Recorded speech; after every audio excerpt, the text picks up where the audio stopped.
Welcome to Healthy Living with the Bourgeois podcast. I'm your host, Chantal Bourgeois, and this is my husband, Jesse.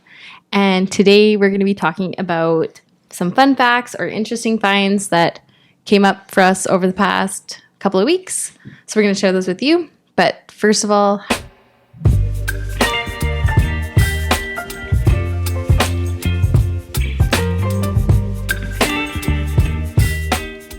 how are you? How was your week? Doing pretty good. Yeah, kind of still recovering from the long weekend. Yeah. Just the days off are always nice, but just having like family in town and different things is just a change of routine. So always grateful for when long weekends come around, but there's always a bit of an adjustment just back into routine after the fact. Yeah, totally. Tomorrow's definitely going to be a catch-up day because everything kind of was put on hold. Yeah. So that way we had the time to spend with family. It was super fun. But yeah, tomorrow's definitely going to be catch-up day. Yeah. So what did you think of the vegan main dish Easter this dinner time meal. around? Yeah, it was delicious. It was so good. You made something similar to what you made. Jesse made our Easter dinner. It was delicious. You made something similar for Christmas. But whatever you did this time, it was a different recipe, I think, but you also like tweaked a couple things and it turned out really, really good. Yeah, so what I've been trying to do for holidays is just do like a vegan spin-off of whatever the sort of culturally typical dish is for that meal. Yeah. So that when we go to families' places, when they're having whatever they're having, we'll have sort of like the vegan alternative. And the goal is to make it look as appealing as possible, just to showcase that you can with on a vegan diet. So what I did for Christmas was I can't remember. It was a smoked something ham. Yeah. Made out of tofu. So it was like baked tofu, but it's supposed to be like a spin-off of a smoked ham. And it turned out pretty good, but there's a couple things that I think I would have done differently. So I did do those things differently this time. And it was a maple glazed ham this time around. Really yummy. So the couple little things that just might be interesting for people to take away and practice if they're doing this type of thing. But the last time I just sort of scored the tofu and I found the marinade just didn't soak in very much. So the middle of because we get the extra firm tofu and the middle of the block, because it comes in kind of 4 little blocks within the package, each one of those little blocks, the middle still was just like very much just tofu. A lot of the seasoning didn't get into the center.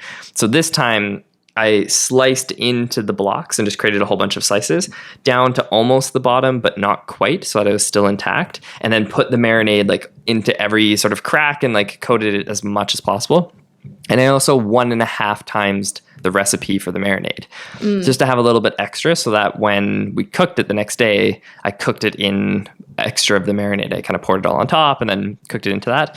And I found it turned out way better. It just had a lot more flavor because it kind of soaked in a little bit more. And you, did you say this? Did you say that you marinated it overnight this time too? Yes. Yeah. I can't remember if I did that the last time though. If I marinated, you didn't. I didn't. No. Okay. It was busy, and you. Did we do it like the morning of? Right, we did it. We the like morning prepped of, it all, and then we probably did something with like Gus, and then.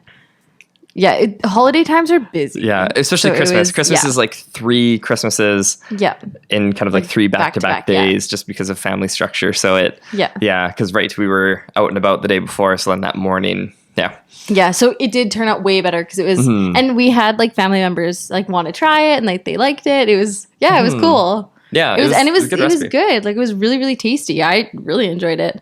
We had like some leftovers we had it the next day and it was still good. Yeah, I'll put it in the description below. So if you want to check it out and try it, it was actually really easy to make. We could just do it anytime just for the sake of making it. But yeah, the one thing that I like about cooking with tofu, like obviously since we've been married, we haven't been cooking meat, but like it, like with meat, it's like, oh, if it's not quite done, you're going to get sick or something like that. Like I like that part of cooking with tofu is you don't have to worry about that. It's really nice. But no, it turned out awesome. It was a really good Easter dinner. Yeah, tofu, I mean, it's so versatile. You can use it for, like today we had lemon pepper tofu. So good. We will also put that in the notes. It's such a good recipe. We made it, we've had it twice now and it's just delicious. Yeah, it's a lemon pepper tofu with like a lemon pepper, like drizzle glaze or kind yeah. of almost because it's thicker, and then like asparagus on the side. It's so good, and all my nieces and nephews tried it today, and they all. I got a thumbs up from a couple of them, and then a couple of them told me they liked it. It's cool because usually like they'll try our stuff and they're like, sometimes they're not huge fans, but they actually everyone actually tried it today. It was really good.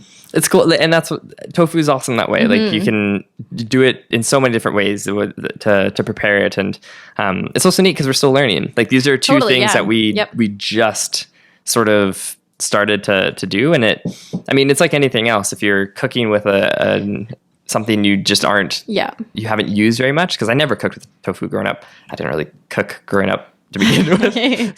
sorry, mom and dad. So it's a learning curve, but you get better with it over time. So it's kind of neat from thinking of some of what we used to do with tofu at the beginning, which was kind of bland. It wasn't ideal. It sort of would just get lost in the dish, where now it's the centerpiece of a lot of dishes, which is cool. It is cool, yeah. Yeah. Nice. So today we're doing just sort of interesting finds, fun facts of things that we found. And so we're 5 episodes in, and we've come up with some sort of structure ideas for some of the episodes. And we're going to share those because I would be interested to know if there's a different type of structure that you are all interested in. Please let us know, because we'll adapt and kind of change it over time to see what people think and what people like. But so we came up with 5 different kind of topics or structures for episodes. Yeah. The first one we have is like the Q&A that we'll do. That one was super fun. So much fun. This one is going to be like interesting finds, fun facts. So like things that we learned throughout the week, or something new, or something that we like kind of dove deeper into. Like some of mine are like, I want to look more into them. So it's going to be pretty short today. And then we also have goals and how it's going. So we can like talk about that. And then recent learnings. So that's more on like, kind of like, it might be kind of just into topics that we're particularly interested sort of studying up on. So these could be more like from on my end, kind of health and fitnessy related stuff. It might be more kind of like development and behavior related stuff on your end. My end, for sure. Just things of like types of podcasts or books or things that we tend to pay a lot of attention to, and also our fields of work. Yes. So that's where we'll share some more of kind of those types of things that we're learning with. Yeah. And then the last one that we're going to have is like, how's your health? Sorry, the cat's trying to eat something. Thanks. The little piece of plastic. Yeah, little plastic cover to one of the things that connects into our recorder. The cat was almost going to eat. So how's your health? So we'll talk about how like physical, mental, sleep, food, like all that kind of stuff. Things that we've maybe adapted or introduced, or things that we've been doing for a while, if they're working or not. But we'll kind of talk about stuff like that. So let us know if you guys have any, like Jesse said, any other ideas, or if you guys like those ideas. And then throughout like the next couple of weeks, when we get closer to the Q&A podcast, we'll start putting on our Instagrams the questions where you guys can just ask us questions anonymously, and then we can go from there. Yeah. So keep us in the loop. If there's certain topics or structures that you guys like, we'd love your feedback. It's super helpful for us, because we just kind of brainstorm on our own. But it's always nice to have other opinions coming in. Yeah. Cool. So I'll kick it off. Yeah, definitely. This is kind of like a 3-parter, but it all combines into the same sort of general topic. And this has been something that is probably going to be a reoccurring theme, because I've been spending a bunch of time with it. But there's a professor on Instagram that I follow, Dr. Hortensia Jimenez. She's a sociology professor based out of California currently. And she shares a lot of information about sort of the complexities around food choices and like intuitive eating and all this sort of stuff. She's great on Instagram. Highly recommend that you follow her. But she recently posted a reel talking about Carol G, who is a Colombian singer, super famous, like 61 million followers on Instagram. I didn't know who this was prior to this, but I've looked into it a little bit more since she posted this reel, just to see like, okay, who is this person? Yeah. Why is this like such a big deal? Because I didn't realize that this made it into like more mainstream news, which I just don't have the time to pay attention to. I get my news from professors on Instagram. But yeah, so I kind of looked into it a little bit, but it was kind of interesting because what had happened was this Carol G, she was on the front of I won't say the magazine, but it's an international magazine. They have, it's a very famous magazine that has publications in many different countries. And I believe it was the Mexico version of this magazine, and she was on the cover, and they altered her image basically without her consent and without her knowing that that's what was going to happen. Crazy. Which is wild. So she basically, like, she put them on blast on Instagram. No kidding. And just sort of like called them out on this, and it started a lot of really good conversation around sort of the toxicity of that industry and media doing these types of things, and just creating like these unrealistic expectations. And like, she made it very clear that she is totally fine with how her body is, and there was no need to do that. And yeah, it's been an interesting dialogue that's kicked off. And it's tied into sort of two other things that I've seen in the last little bit that have all kind of come together into thinking about this. But the other one was, some of you may have seen this, but Taylor Lautner from like the Twilight series, he has a podcast with his wife, whose name is also Taylor. It's Taylor and Taylor. I think it's called like Squeeze Me or something. Oh, okay. Anyways, recently in that, they were talking about mental health and body image and these different types of things, because obviously his physique in the Twilight series is like iconic for our generation. That was a big deal with that series, and a big part of the draw for that series was the look during that time. But he, in a podcast recently, was talking about how like the extent of what he had to go through in order to accomplish that, and how when your mental health suffers as a consequence of that, it's pointless. And I recommend, maybe I'll link to Ben Carpenter, who's another awesome person on Instagram. He did a video about it, so I'll link to that video below, and it kind of shows that clip. But it's another really cool moment where somebody is bringing attention to some of these issues of these just sort of unrealistic and unsustainable physiques that get glorified in the media. And then the third thing that ties into this was, there's a guy that, again, I follow on Instagram. He's just a fitness influencer, but pretty popular. I believe he's sponsored by Gymshark. I might be wrong about that, but one of those companies. Anyways, he recently put on TikTok and then on Instagram his physique changes from being a natural physique competitor to his first cycle of steroid use to his second cycle of steroid use. And it was really interesting, again, looking at comments and different things, but the transparency of that I thought was really cool, because there's very few of those people are actually honest about their steroid use and what they've done in order to accomplish and sustain some of these, again, physiques that just aren't realistic for the average person, that then they put on social media. So all of these things together have just reminded me and had me thinking about conversations I've had with friends, and like even at this table with friends, of like, it's difficult because you see fitness stuff on Instagram and so much of it is just not realistic, or it's altered, or whatever it might be. And it creates, whether conscious or subconsciously, these expectations or these standards that people compare themselves to. And then it can kind of ripple into all these issues. And it's neat to see conversations happening about it, but I feel like it's just so infrequent and just doesn't happen nearly enough, which is really unfortunate.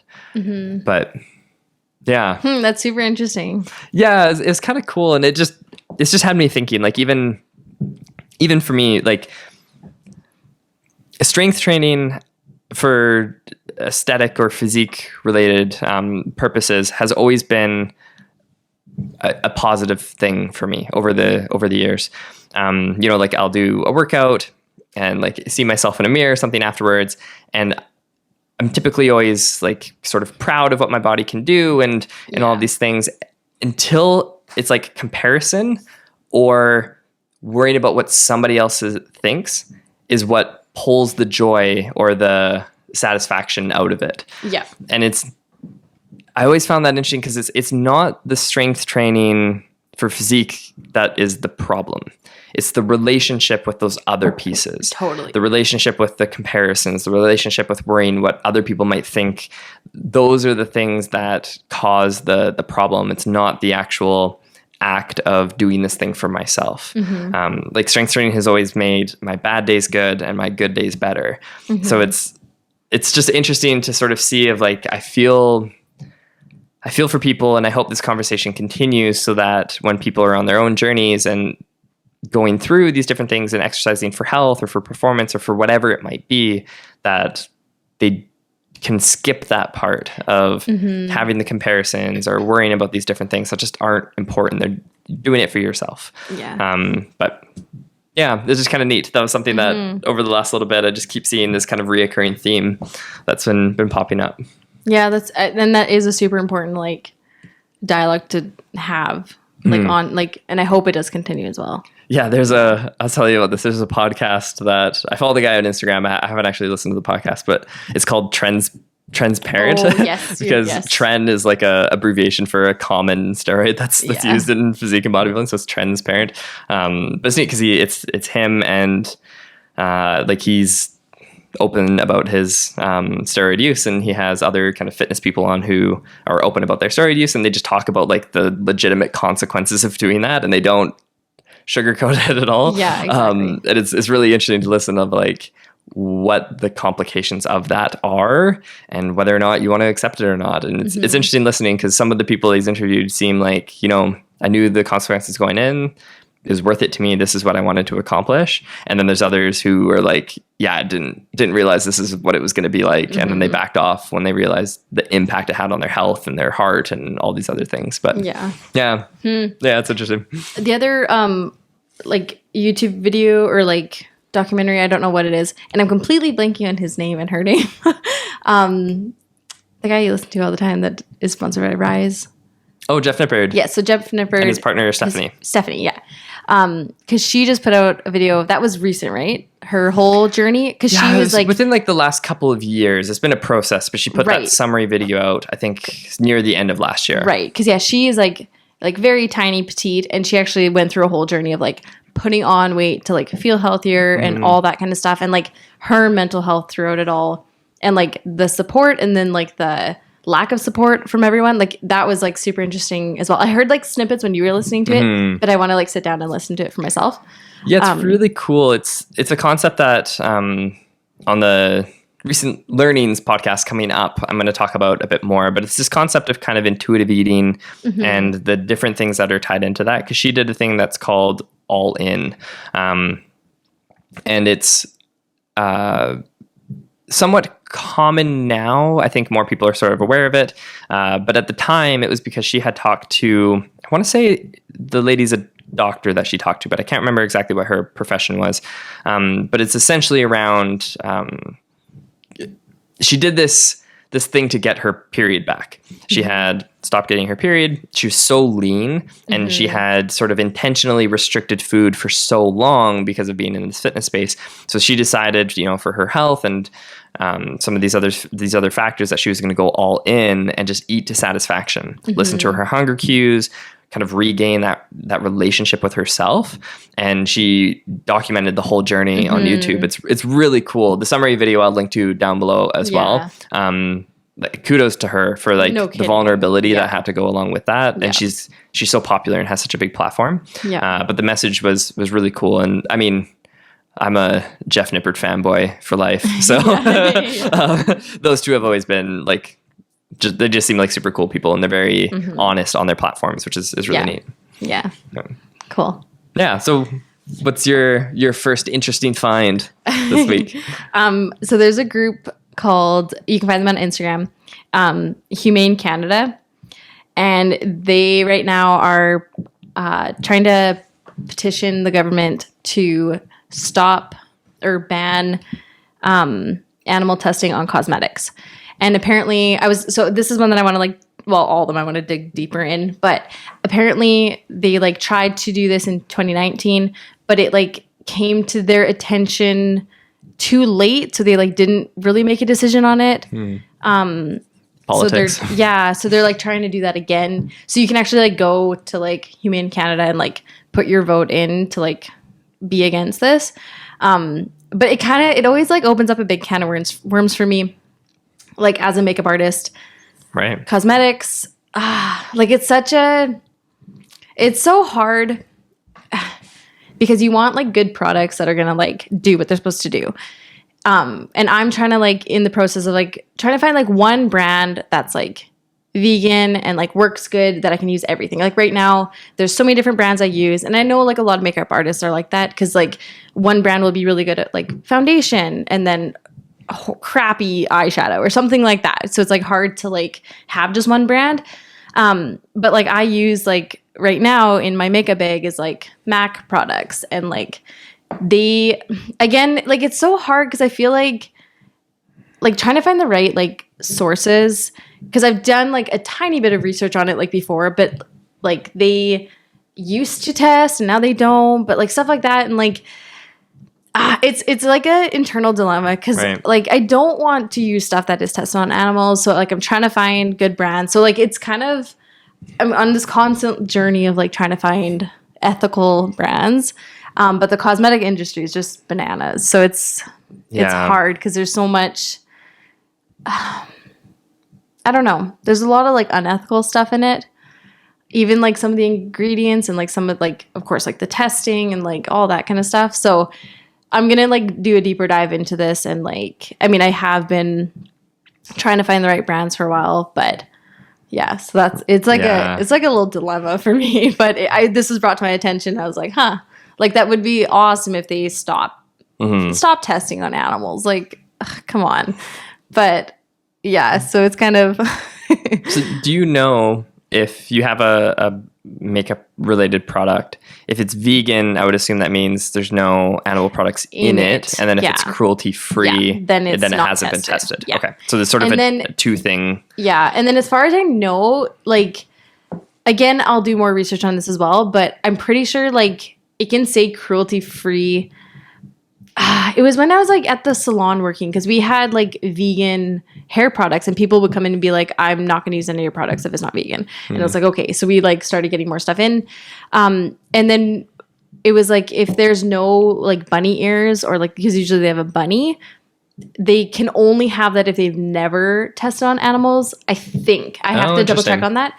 And then if it's cruelty free or, I think if it just says like cruelty free, then they're not testing now, but they may have. But there was something when we were like, that was like 6 years ago, we were like doing a bunch of research on like hair products. And yeah, we were going back and forth on like, are people going to use it if like they used to test? And so that's why like certain makeup brands, like they used to, and now they don't. But oh, that's interesting. Yeah, it is. It is interesting. Like it's good that they've stopped, but. Right.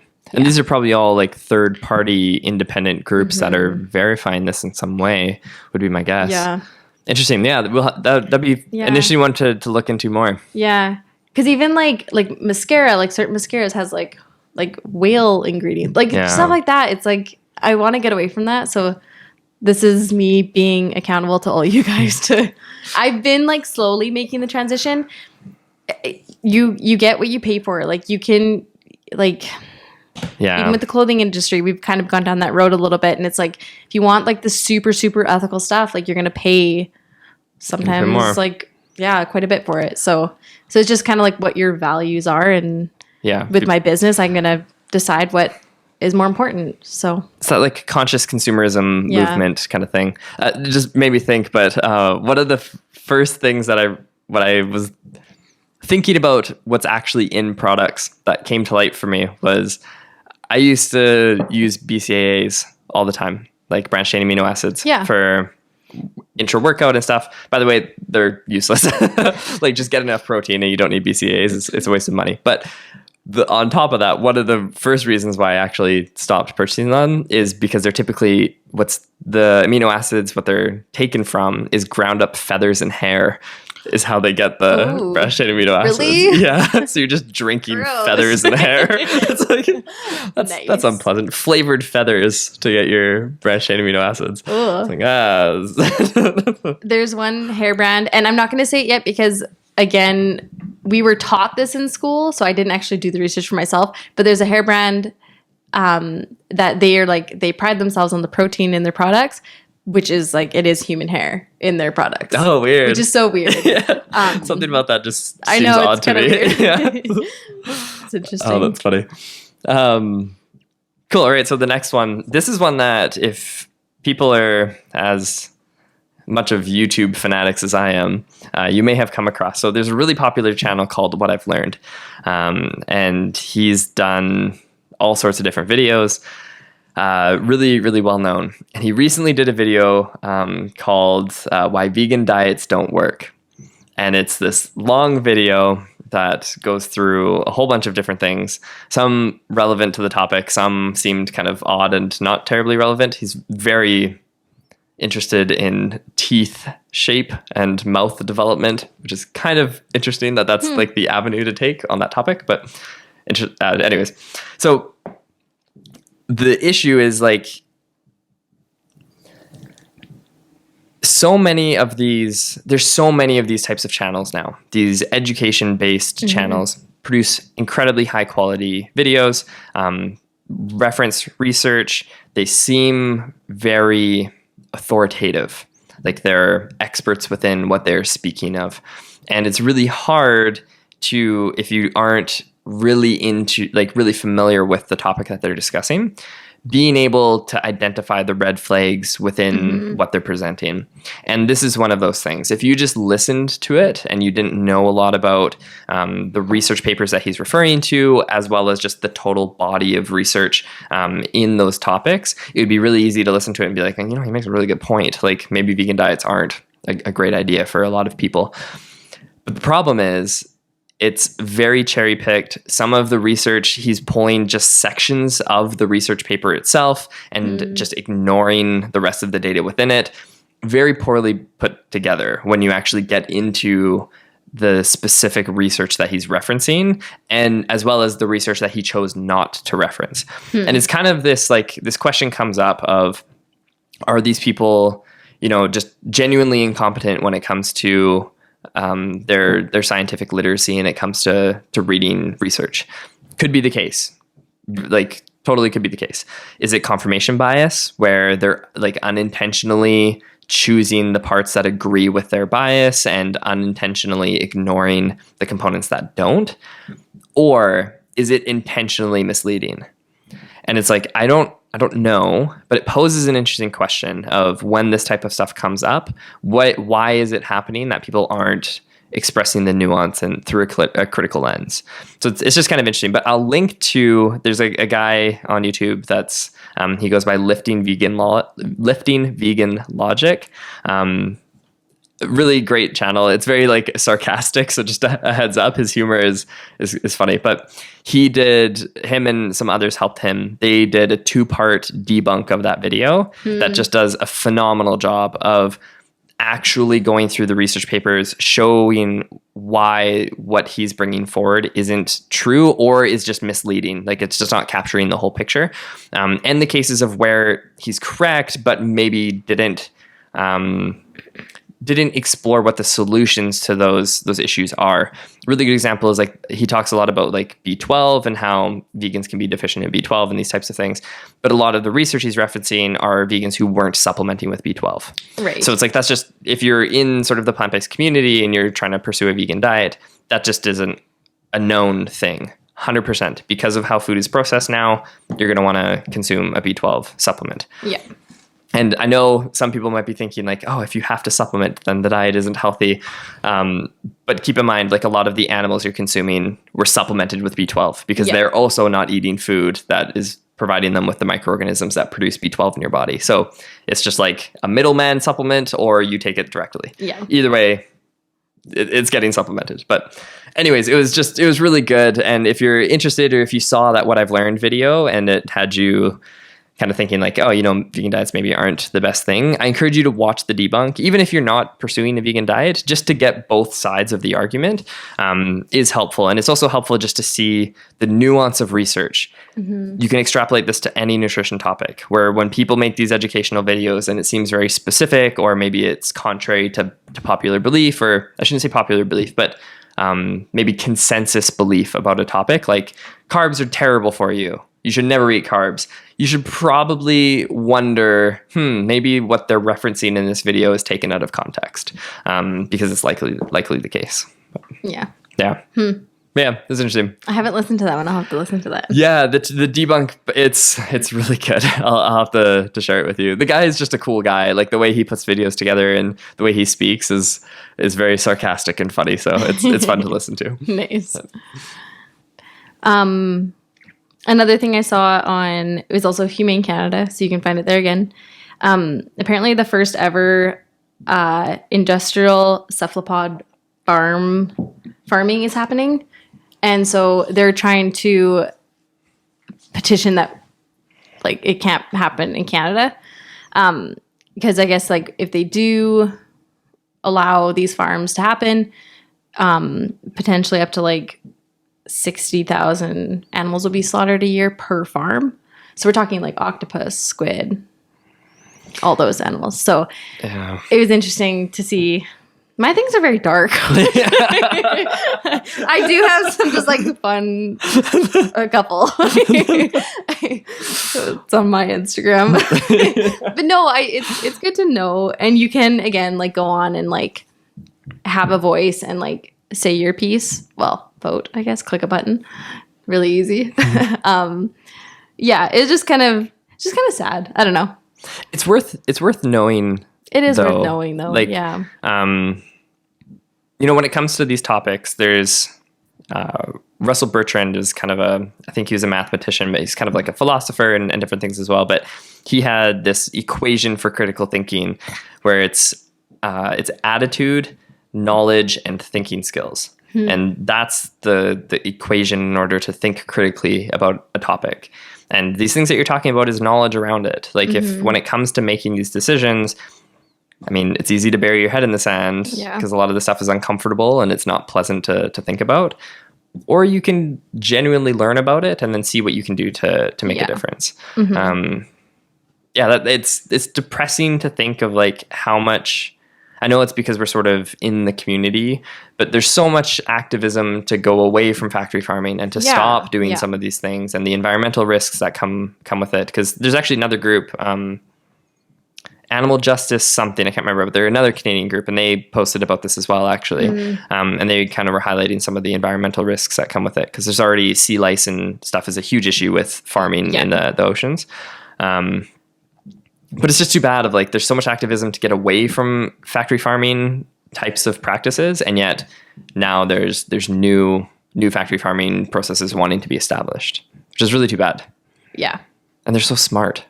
They are. Like, that was the one thing that they were talking about in it. Yeah. Yeah. And then, they were talking about all like the like bacterial stuff and all that. And I forgot Humane Canada. It's actually, because I was like, who is this group? They're Canada's Federation of SPCA and Humane Societies. Right. And then they like improve animal protection if you've never heard of it. So it's kind of cool. Yeah. Like they have so many like posts on Instagram about, they were also talking about, I can't remember the name of it, but there's an orca that has been in captivity. So there's one that I can't remember where it was, but I can't remember if it was a male or female, but their name was Kiska and it just died. And so they're trying to get like more information on it because wherever it was is being very like holding all the information and not like telling people what actually happened. So this group is also trying to like find out more and like be transparent with us, like what is going on.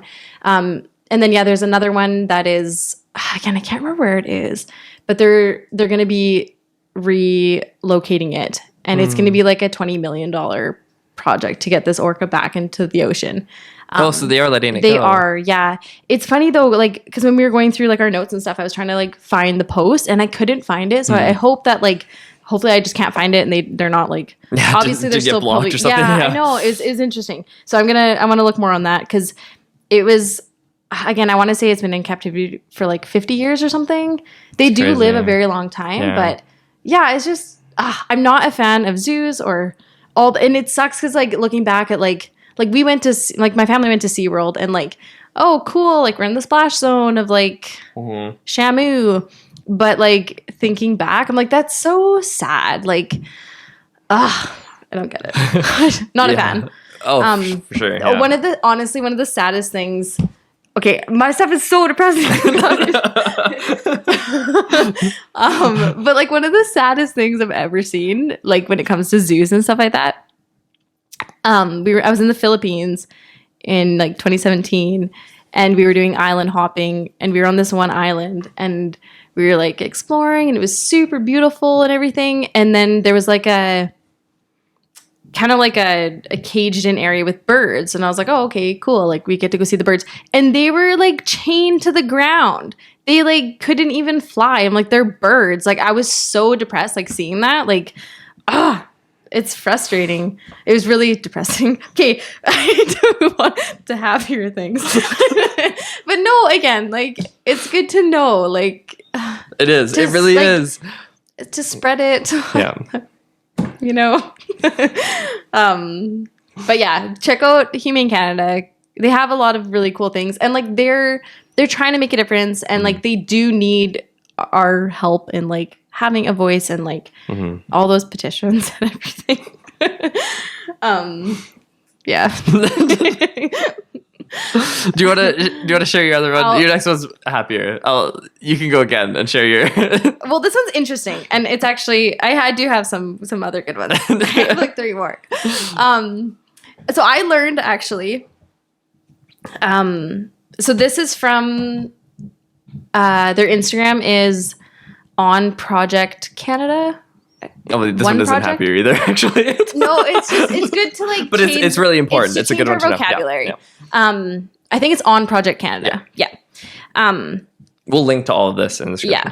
Yeah. So we should be saying, instead of referring to somebody as homeless, we should be referring to them as houseless, because like your house is your structure of where you live. Your home refers to your community, where your loved ones live, where your pets live.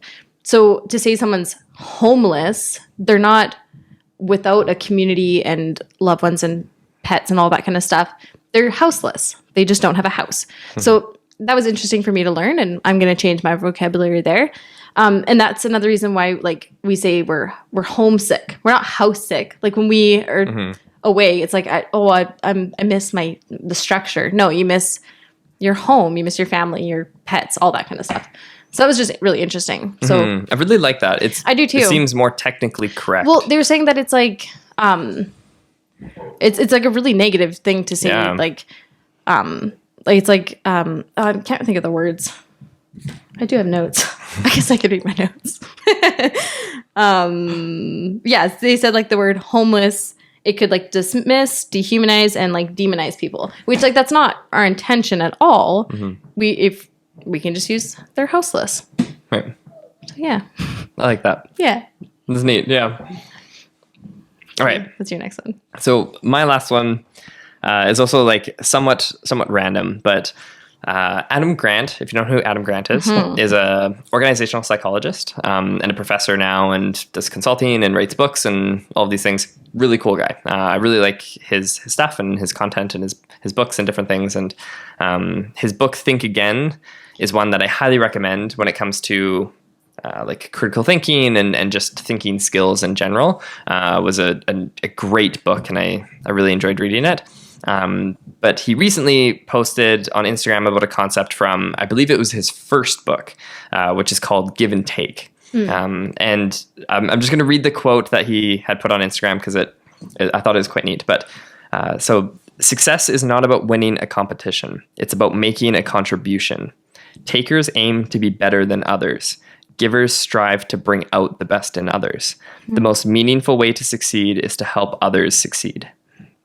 And that's really good. I thought that was really cool, and I really loved that because, you know, being focused on health and fitness and all this different stuff, and somebody who's exploring different ways of sharing that type of information, there's so much content tailored towards how to financially optimize your situation without a whole lot of care towards the quality of what you're actually giving out. It's all of these strategies and tactics and how to, like cold call and DM effectively and all these sorts of things to make so much money per month and get so many clients and and all this sort of stuff.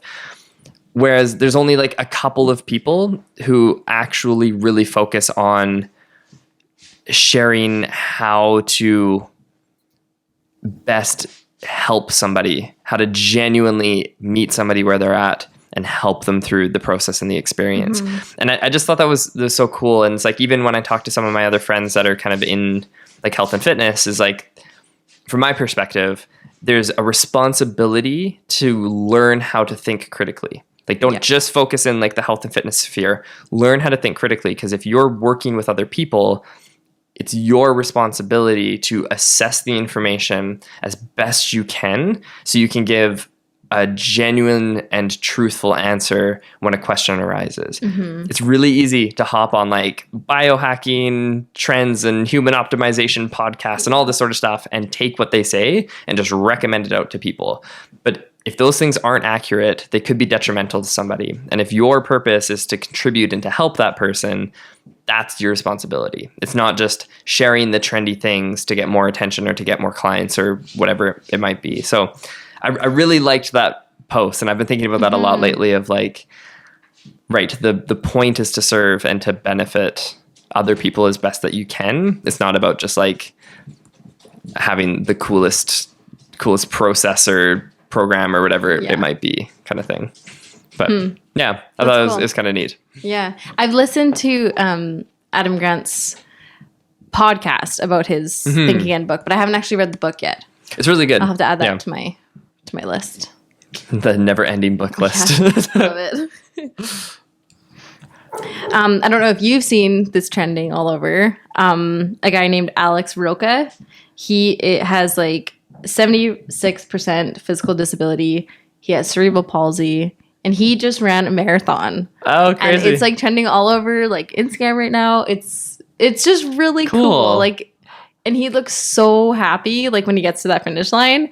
It was like just so heartwarming, and like the support from everybody around him. It's awesome. It was, and like so many people are like sharing his story. Like it's super exciting, and it kind of made me think of like, ugh, I can never run a marathon. And then I like see this video. I'm like, yes, we can. Yes, we can run a marathon. Yeah.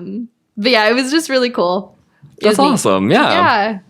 I want to like look more. I don't know if there's like any like interviews and stuff with them. Yeah. Yeah. So I'll have to look a little bit deeper on that. Oh, that's neat. I always love those stories of people overcoming so many odds and succeeding through it. It's incredibly inspiring. Yeah, absolutely.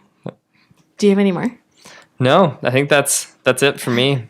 There was one more. This one is very random. I was listening to a podcast, and they were talking about roller coasters, and apparently, it's like a French word. I can't remember how they say it, but it basically means like Russian mountain.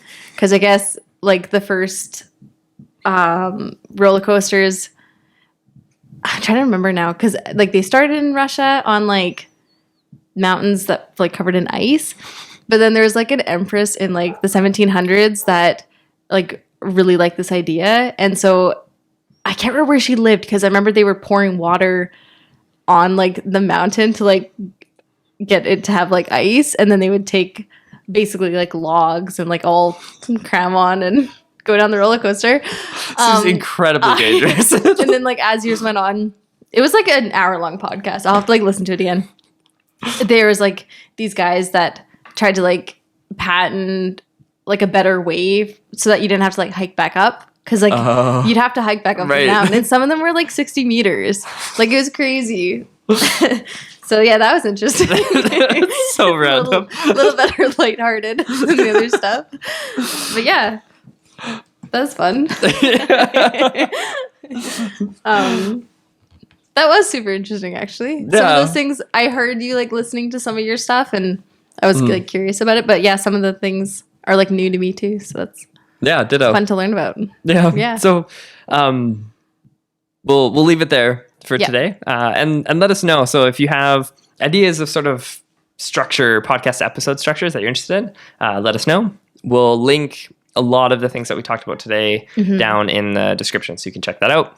And then if you have any follow-up questions about any of the things that we talked about today, just kind of like comment below, send us a message on Instagram. That's probably the best way to reach us. I'm not a huge Facebook fan, so better off messaging me on Instagram, or via email. I'll put my email in the description below as well. And yeah, we'll see you guys on the next one. Cool. Ciao. See you.